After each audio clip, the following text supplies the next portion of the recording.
Hi, this will be a very short introduction to cryptocurrency, a topic that I have always struggled to understand, but that is always seems to be in the news, but is very complex. So we'll dive right in.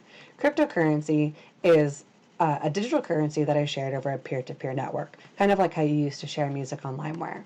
It is a permanent, I'll say, purchase, in that once you've put money into bitcoins and you've sent out bitcoins, you can't bring it back. Like if you wanted to file a claim because somebody sold you something that you didn't receive, there would be no protection for that. You would just be out that money. Continuing on that, it is a decentralized form of currency. So rather than coming from the national treasury or from a bank, the money is coming from a scattered system of computers. There's no server, there's no individual server that all of the information gets routed into and out of. It is an open source software, and it is global. You can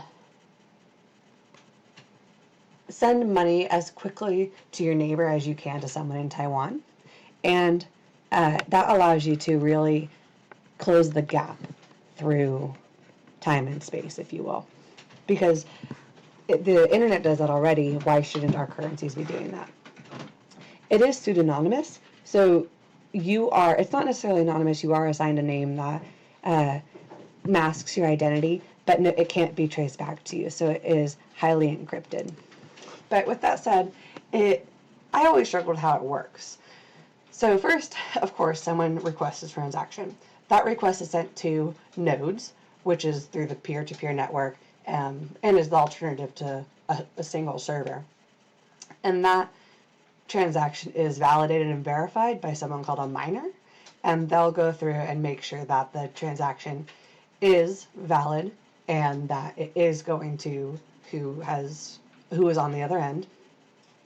The miner then couples it with many other transactions to create a single block, which is added to a blockchain. At this point, it becomes permanent and irreversible, but it also becomes highly encrypted. Since it's being combined with other transactions, it'll be hard, it's impossible for anyone to find out where that money came from and where it went, but you will have a record of it through your blockchain. And then it is completed. And I mean, this infographic, I wish that I made it, it's beautiful, but it was made by Black Geeks, and it has really helped me to cement what this process is. And even now, I still feel like there are holes in my knowledge. So what are the implications for this technology? I think about this a lot because I struggle with how to use it myself, but it is unregulated. Like I was saying earlier, if you are unhappy with a purchase, or if you want your money back, there's no way to get that. But bigger than that, if a company goes under, if a company goes bankrupt, you've lost all of your money. You've lost all the bitcoins. There are companies that like Bitcoin trading platforms that have gone bankrupt and lost millions of actual US dollars because of their poor decisions. And there's no protection. There's no way to get that money back. It's a volatile currency. It's always fluctuating as far as its worth. Currently, it is at I think it's over $1,000 US dollars per Bitcoin, and that just continues to change.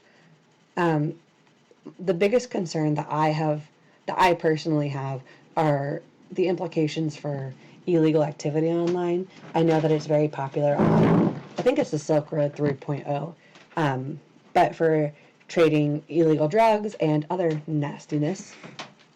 But it also provides competition for banks and Department of Treasury, as it doesn't have regulation, doesn't have to meet the same rules that the banks do, but it also has freedoms that the bank does not have. It is encrypted, it's untraceable, and it allows users to freely trade. I've been saying Bitcoin in place of cryptocurrency because it is the biggest player.